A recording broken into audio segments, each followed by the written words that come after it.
Sekarang yang paling bahaya, orang alim, orang soleh, hafal Quran, pinter qiraah, ngerti ayat hadis, menjadi sombong.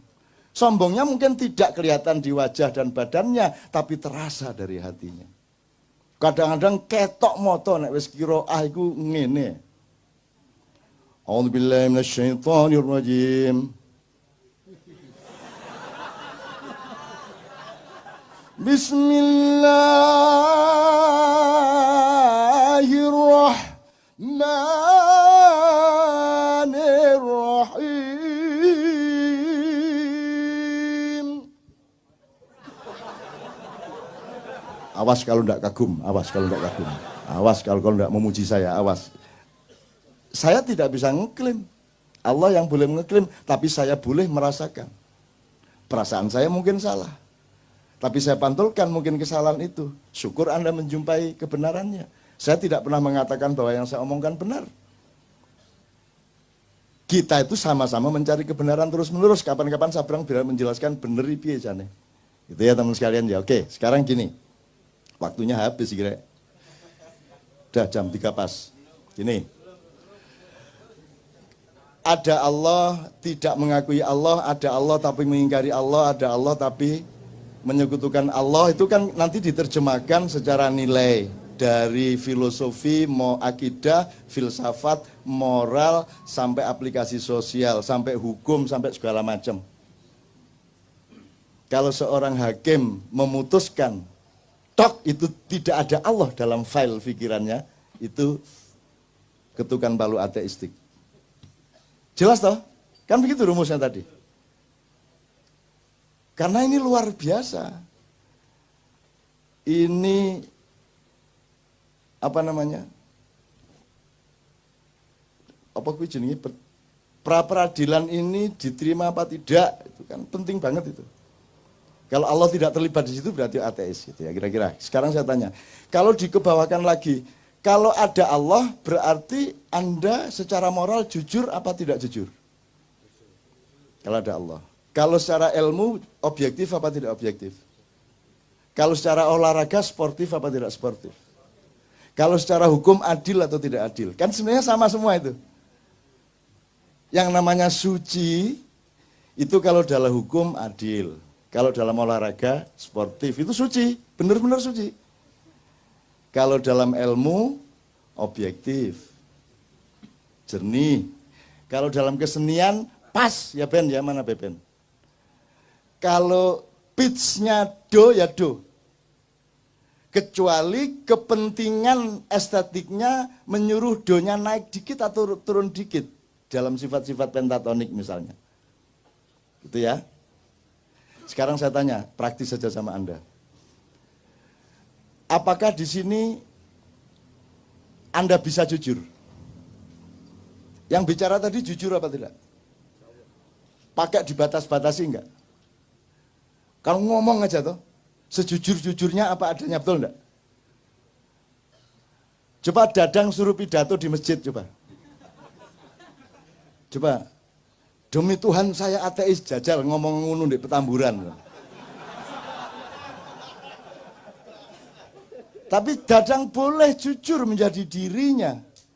Dan aku mengerti aslinya dia. Aku tidak percaya kepada kata-katanya. Karena dia sangat lembut dan penuh cinta dan penuh kesolehan perilakunya. Loh. Aku tidak percaya sama kata-katanya. Wong kata-katanya itu untuk menutupi kesuciannya. Jadang, top tedang kamu dang. Mau masuk Facebook kira. Itu sekalian ya, oke. Insya Allah di sini ya, dari tadi saya di belakang 2-3 jam di sana. Dan saya lihat ini teman-teman jujur amat ya, suci mereka ini. Dan malaikat sudah Anda perintah untuk melindungi Anda. Karena malaikat itu kan fungsinya ya'malu ma yu'marun. Mengerjakan yang diperintahkan. Ustaz, siapa yang punya hak memerintah malaikat? Allah. Manusia boleh enggak?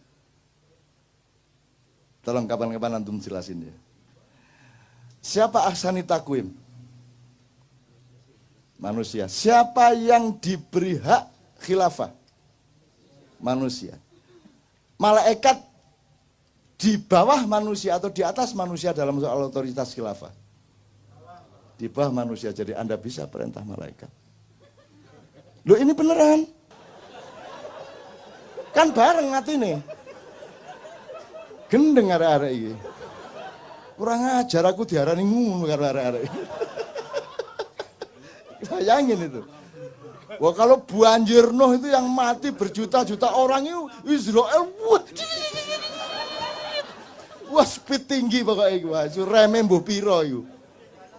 Gimana sih? Malaikat itu institusi. Gitu loh. Ada Perdana Menteri namanya Jibril, Menteri ini namanya Mikael, Menteri Penerangan namanya Israfil. Masa Israfil ini trompet terus, masa diciptakan Allah bermiliar-miliatan penggaweane mek ngene. Gendeng arek-arek iki. Mbok pikirannya hidup. Nah, fikir ini kan Anda berlatih untuk ludeng akalmu, betul enggak? Di sini ludeng enggak pikirannya? Aku tanya di tempat mana yang kamu bisa ludeng semerdeka-merdekanya tapi tulus seperti di sini. Begitu kamu ke kantor, bisa kamu mikir gitu? Kebuntu kan gitu kan? Di sini Anda ludeng, lah iya. Terus nodoh Israfilku penggaweane trombon. Gendeng arek-arek. Itu berarti dia yang melakukan, dia sound system. Dia loudspeaker of all information from Allah. Kan gitu. Jadi informasinya gak mek tuet-tuet tok. Engko dhek terus usul, Gusti Allah mbok kula nyuling barang. Mosok ngerompet tok gitu kan. Engko dhek nggawe proposal. Wah niku enten gamelan kula nggih tak ngegong ah. Arek-arek iki lho.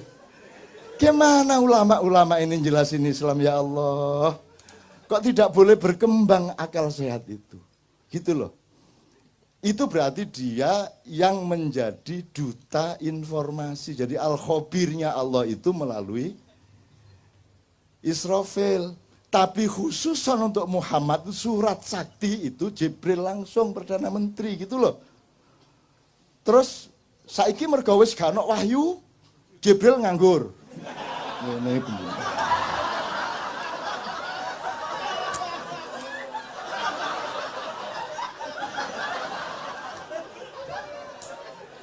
Semiliar tahun mulat.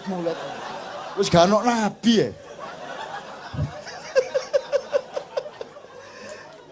Nunggu saya dikai akal gak digawe gitu.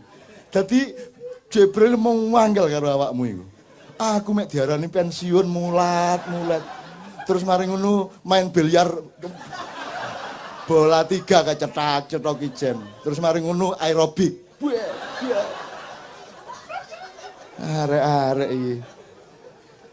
Ndak.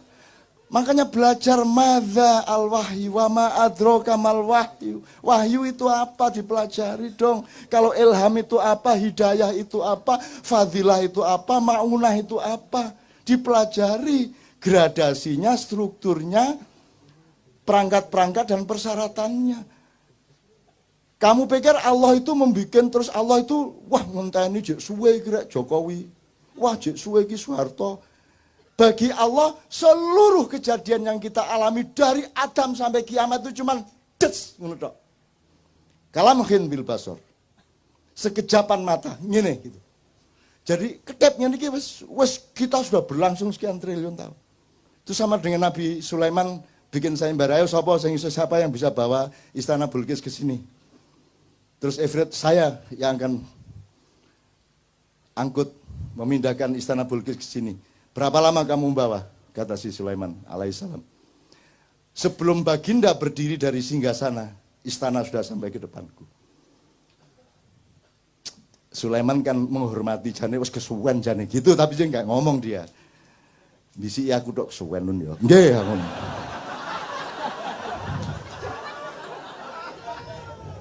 Akhirnya muncullah Asif bin Barkhiyah. Ya baginda, Sebelum Baginda selesai berkedip, istana sudah di sini. Terus Sulaiman gurung jawab, sudah di situ istananya. Jadi jin kalah sama manusia jauh. Dan malaikat disuruh Allah taat kepada khalifah. Makanya yang bikin proposal malaikat kepada Muhammad, kepada Ibrahim. Yang bikin proposal malaikat. Gunung bikin proposal kepada Muhammad. Ya Rasulullah, engkau dipanah oleh orang-orang kafir itu sehingga lehermu luka. Sehingga pundakmu sengkleh dan engkau dievakuasi masuk ke gua Uhud. Mohon perkenankan aku untuk menjatuhkan, menggugurkan batu-batuku supaya menimpa pasukan-pasukan kafir itu. Terus malaikat Sang Hyang Bayu, Sang Hyang, macam-macam datang. Rasulullah izinkan, saya tak ngebes. Ngebes itu artinya badai. Saya tak nyunami. Macam-macam bahasa nih. Terus ruang sana nek malaikat cara apa? Kamu pikir siapa yang mengajari malaikat ngomong? Tahu benda ini, benda itu. Ustaz, apa ayatnya? Adam diajari Allah, Adam mengajari malaikat. Jadi karena kejadian air yang naik ke darat itu namanya tsunami, ya ada yang ngomong, kalau tak nyunami nggih Kanjeng Nabi ngono. Wah, aku krungu dhewe rek. Pokoknya menawarkan bikin proposal mohon izin kepada Muhammad SAW untuk ikut membantu Muhammad menghancurkan orang-orang kafir. Muhammad mengatakan, tolong jangan lakukan. Sebab kalau Allah perintahkan pasti dia juga perintahkan saya, kamu akan saya suruh, tapi jangan lakukan. Karena aku sudah terlanjur mendoakan agar yang melukai saya tadi nanti punya cucu menjadi pemimpin Islam. Gitu loh. Jadi kalau orang utang tidak bayar-bayar, doakan ya Allah, jadikanlah anak dia besok-besok orang yang murah hati memberi uang sebanyak-banyaknya kepadaku. Ngono. Wong ditagih gak kena, ya toh.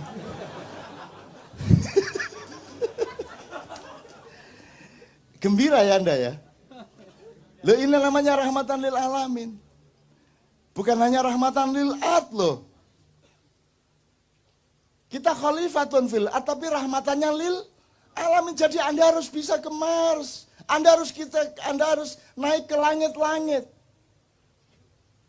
Anda harus ke langit 2, langit 3, Anda menembus dimensi-dimensi. Karena Anda berkewajiban untuk rahmatan lil alamin. Lah ini bumi tok aja kamu tidak bisa rahmatan lil alamin. Paten-patenan bendino. Soal tato gelut. Ayo tatoan gak oleh wudu. Gitu toh? Gak sah wudumu. Seneng arek-arek. Kok gak sholat? Aku gak iso wudu ya. Disangganya terus sedih, seneng. Wong gara-gara tatoan gak bisa wudu. Akhirnya dia gak pernah sholat kan. Sing salah sing bid'ahno atau sing karena gak sholat akhirnya. Jadi kalau Anda ingin tidak sholat, mulai besok tatuan. Padahal wudhu itu kan bukan urusan kebersihan jasad, tapi kebersihan hidupmu, rohanimu, perilakumu, akhlakmu. Makanya secara simbolik meripatmu dibasuh, karena kamu harus waspada, kamu sering melihat hal-hal yang tidak baik.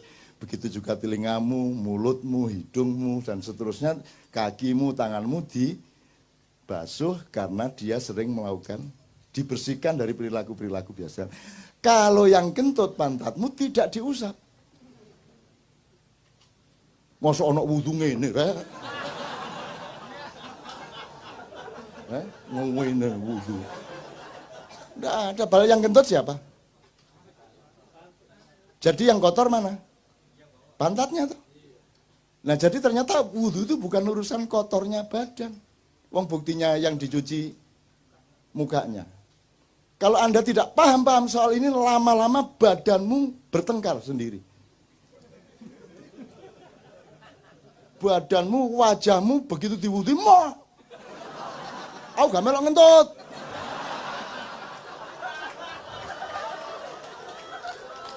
Terus ngene, ku, saya lihat itu, saya ngentut deh, duduk aku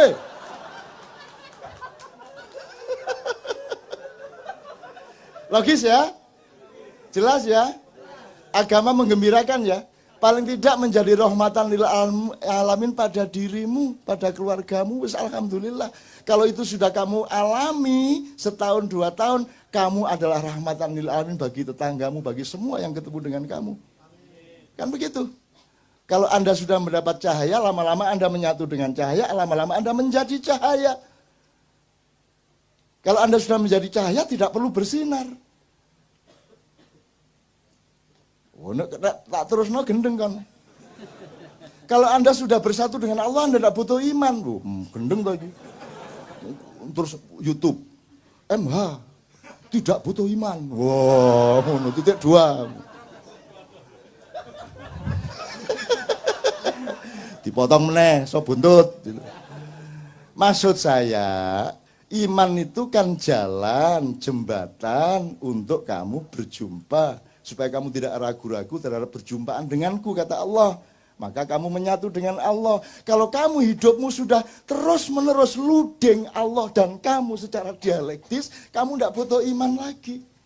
Loh, ngarepe ngono iku. Ojo terus MH anti iman.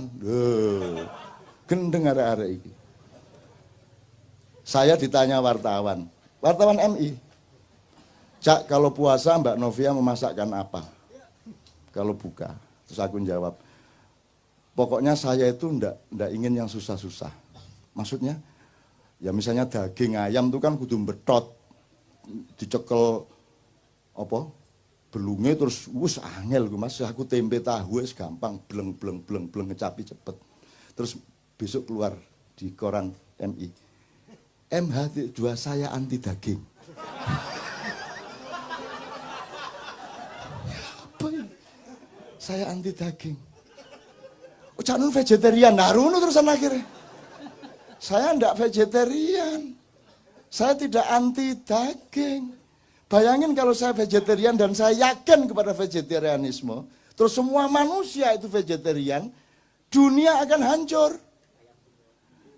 Lah terus PT gak dibelah.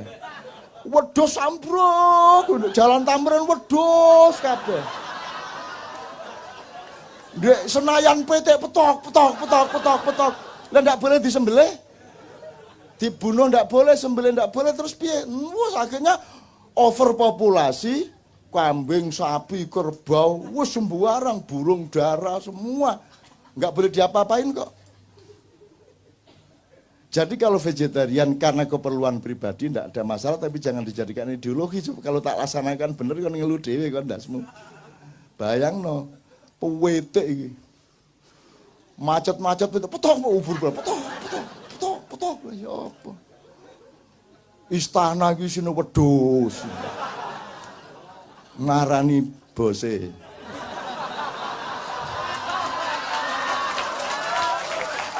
Ngono upamane ya. Oke, sekarang saya tanya, iki wis entek waktune rek aku wis kudu nang airport iki rek. Oke. Anda di sini jujur insyaallah ya. Berarti Anda sama Allah kompatibel, luding dia pada Anda, ya. Sekarang saya tanya, kalau di rumah berapa persen bisa jujur? Di rumah tanggamu sama istri, sama suami, sama anak, berapa persen bisa jujur? Nggak usah kamu jawab, cukup di batin. Ya. Begitu kamu ke kantor, berapa persen jujurnya? Kamu kalau jujur di kantormu, hancur apa jaya? Kalau kamu jadi anggota DPR, dibutuhkan kejujuran berapa persen? Mana yang lebih dibutuhkan, kejujuran atau kekejaman?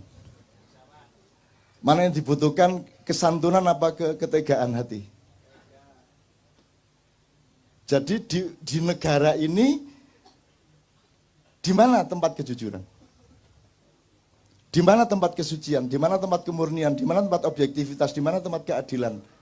Hanya di sini. Pas Jumat kedua tok. Nanti pulang ya nggawa gak jujure dhewe. Ngerti teman sekalian ya? Bisa Anda teruskan negara yang tidak ada tempat untuk kejujuran. Bisa Anda teruskan. Apa yang salah sebenarnya? Ini negara atau bukan? Ini pemerintah atau bukan? Oke, tak singkat ya, itu jawaban dhewe. Sampai kapan kamu bisa meneruskan keadaan seperti ini? Gini aja, terakhir. Salah satu parameternya gini. Parameter orang ingkar sama Allah, parameter orang mentiadakan Allah, menganggap Allah tidak ada, itu salah satunya adalah juga tidak mengakui hakikat ciptaan Allah. Misalnya Allah menciptakan batu, kerikil, kerakal, watu, aki enggak sih? Ya. Fosil kayu ta sakar bungkus sih. Batu mulia itu apa saja?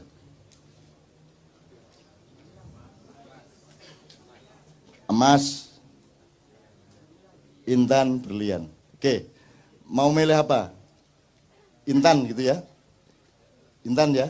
Oke, 3 aja kita ambil 3 dari variabel ini. Intan, emas, batu. Kalau intan, emas, batu, Anda bisa nggak ngukur dengan mata Anda ini emas beneran atau tidak? Nggak bisa ya? Ini berlian harganya mahal, itu gimana cara kamu ngukur? Jadi yang benda kelihatan mata saja Anda tidak bisa ngukur. Sekarang Anda tahu nggak bahwa manusia itu dibikin oleh Allah, ada yang berkualitas batu, ada yang berkualitas tembaga, silver apa namanya, perak, emas, berlian, intan, mutiara. Betul enggak? Percaya enggak Anda? Bahwa ada manusia mutiara. Siapa contohnya manusia mutiara? Muhammadun Basyarun. Laisa kal basyari. Bal huwa yaqut bainal hajari. Muhammad itu makhluk. Tapi dia bukan sembarang makhluk. Dia bukan makhluk biasa. Dia adalah mutiara di tengah batu-batu. Tak persingkat ya Mas ya. Sekarang orang ngerti nggak bedanya manusia batu sama manusia mutiara? Diajarkan nggak di sekolahan? Untuk membedakan manusia bermutu dan tidak diajarkan nggak? Orang sekarang ini, rakyat Indonesia ngerti nggak bedanya manusia batu sama manusia mutiara? Nah kalau tidak, tolong simulasi. Bangsa yang tidak mengerti bedanya batu dengan mutiara, itu bisa terjadi apa pada mereka? Sebab nanti ada mutiara yang dibuang. Karena toh orang tidak mengerti mutiara. Ada batu yang dimutiara-mutiarakan dengan pencitraan melalui Kompas, Tempo, dan lain sebagainya. Terus Anda semua percaya itu mutiara. Cuman dikasih warna kuning supaya seperti emas dan Anda percaya dia emas. Terus Anda harus pakai demokrasi, dan demokrasi itu biar seon emas sama seon batu sama. Satu suara. Demokrasi itu lahir dari bangsa yang tidak mengenal kemutiaraan manusia. Saya enggak provokasi ya. Di Quran itu yang disebut Allah apa? Ini Mas, sudah nikah? Belum? Mbak sudah nikah? Belum? Kok kabeh rawan ya apa? Ya ono Habib Anis iki. Udah nikah? Udah. Lebih penting mana, negara apa nikah? Nikah, jelas ya. Umumkan tuh kepada setiap orang, bahwa negara kalah penting. Sekarang pilih mana, negaramu bubar atau pernikahanmu bubar? Dah jelas. Jadi kamu memberi bobot sesuatu itu mesti ngerti mana emas, mana mutiara, mana batu. Kalau kamu tidak mengerti itu, kamu akan celaka. Lebih parah lagi seterusnya. Nah sekarang ini yang terjadi adalah, untuk apa saya ambil emas mahal, susah nyarinya. Mbok sudah saya ambil batu saja, tapi tak cat seperti emas. Itu yang terjadi. Musik ya gitu, DPR ya gitu, pemerintah ya begitu, kan yang dicarikan batu-batu. Jadi kalau kamu sekarang oleh Allah diberi karomah, sehingga Anda adalah mutiaranya bangsa Indonesia, Anda harus siap untuk sengsara, siap untuk tidak dianggap. Karena yang berkuasa dan yang punya duit tidak akan mau membeli Anda karena terlalu mahal harga Anda. Mending ambil batu di Anda-andakan, ngerti nggak? Ngerti ya? Oke. Sementara tidak ada orang marah, orang juga nggak ngerti kok bedanya emas sama. Jadi teman-teman sekalian di Ma'iyah ini nomor satu adalah tolong belajar kualitas manusia. Tolong mempelajari mana manusia batu, mana manusia mutiara, mana emas. Zaman kalau di Quran hanya disebut ada raja. Dan raja itu yang menentukan sebenarnya Allah, yaitu kalau orang rakyatnya sudah mengetahui, oh itu memang orang mutiara itu. Sulaiman itu memang mutiara. Yusuf itu memang mutiara. Daud itu memang mutiara. Semua orang mengakui dengan jujur. Maka dia rajanya memang. Tidak perlu pemilihan. Pemilihan itu terjadi karena Anda tidak ngerti bedanya mutiara sama.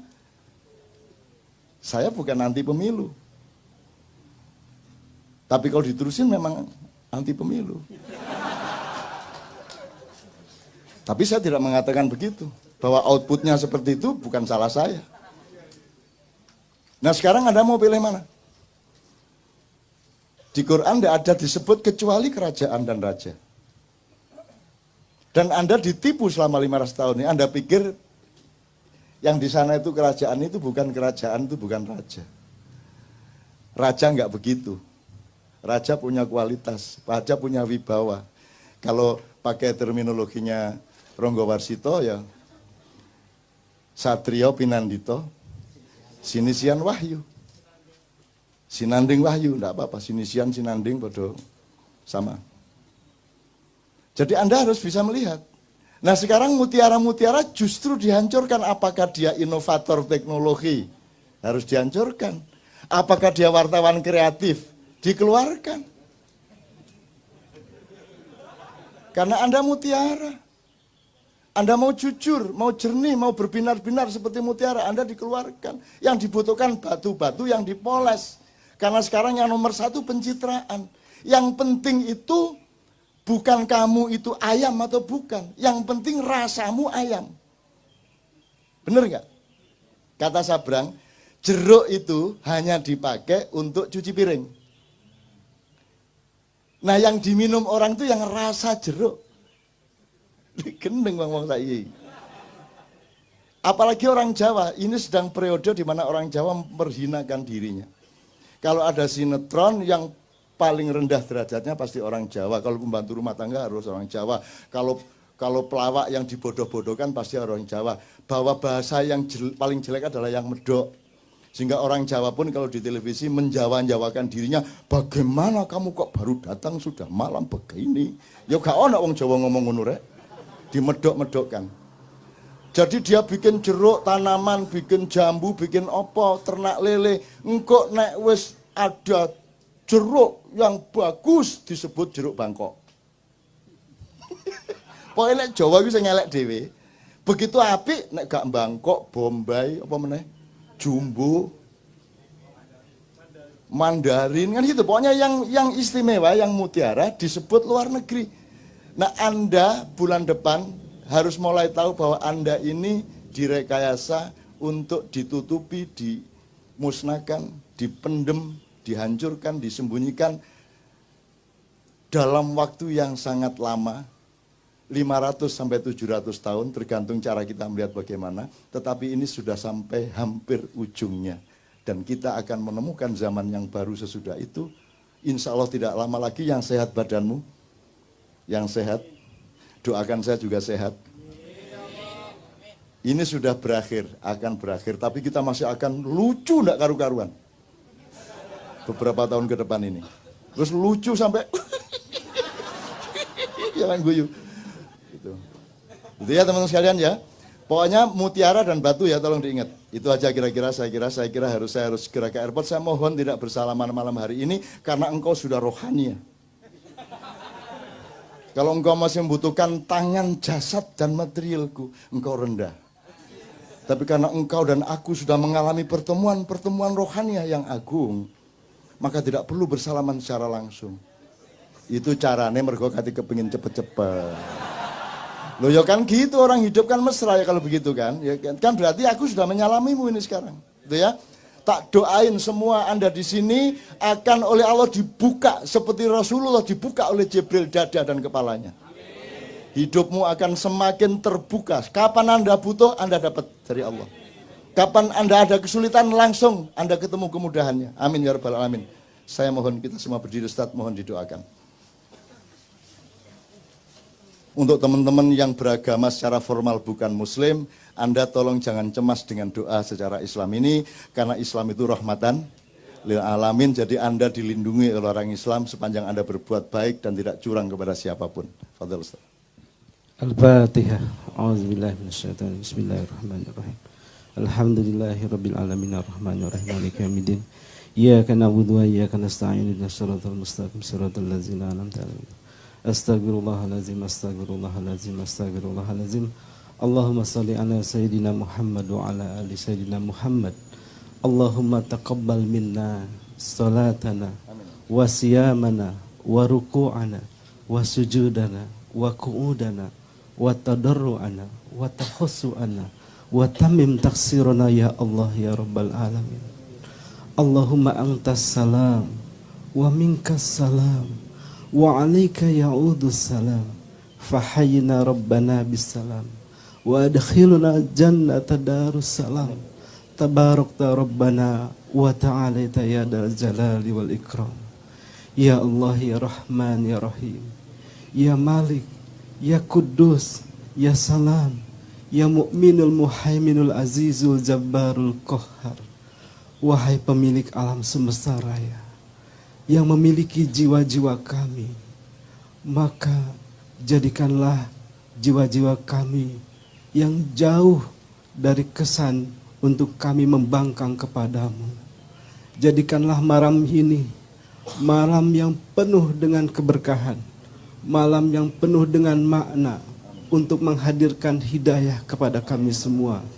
Ya Allah ya Rahman ya Rahim, ampunilah dosa-dosa kami, dosa kedua orang tua kami, dosa guru-guru kami, dan dosa orang-orang yang menghendaki dosanya diampuni pada malam ini.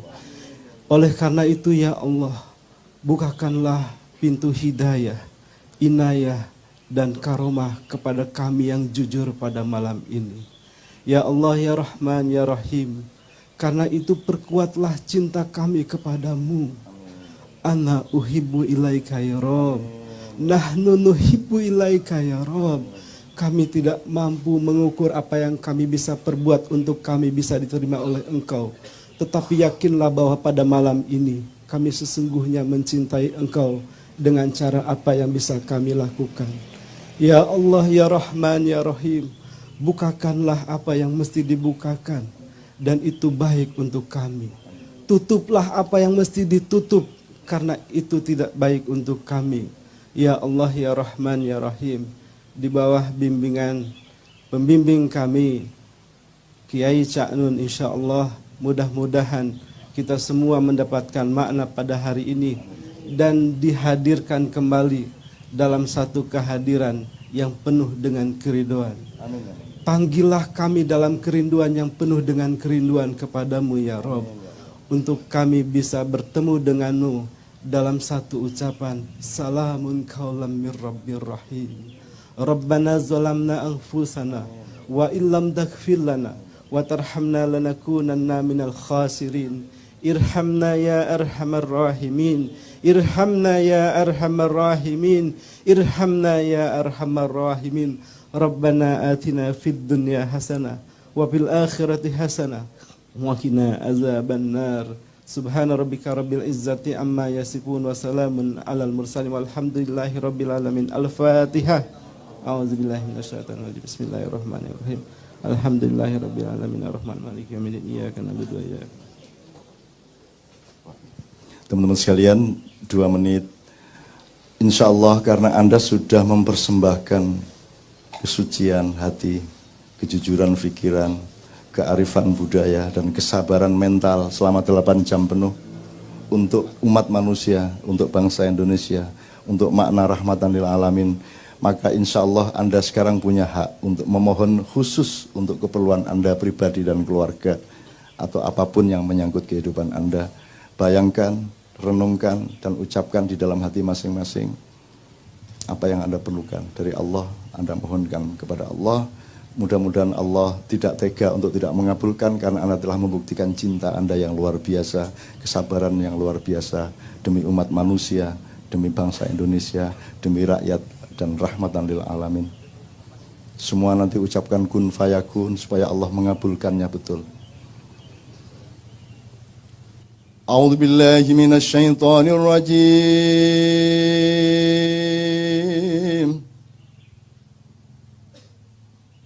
Bismillahirrahmanirrahim. Inna fatahna laka fatham mubina.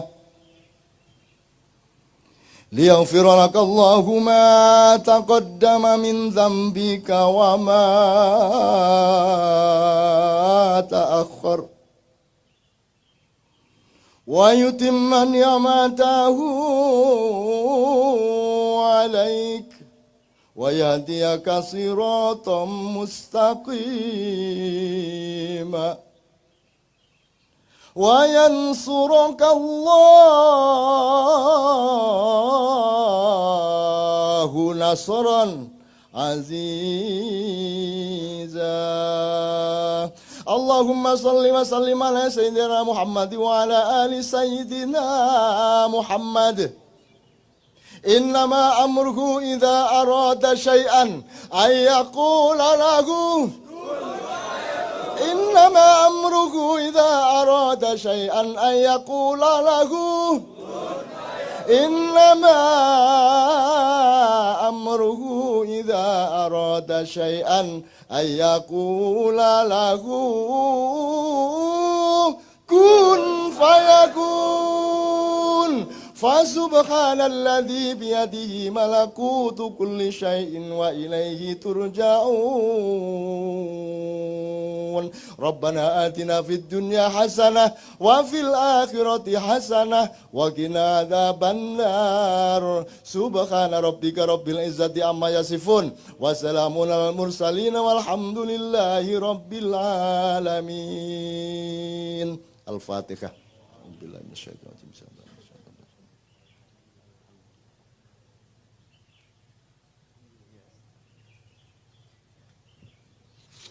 Mudah-mudahan bulan depan Allah membukakan ilmu tentang masa silam kita untuk supaya Allah mengizinkan gerbang masa depan kita semua secara lebih terang benderang dengan kecerdasan sejarah. Amin ya rabbal alamin. Assalamualaikum warahmatullahi wabarakatuh.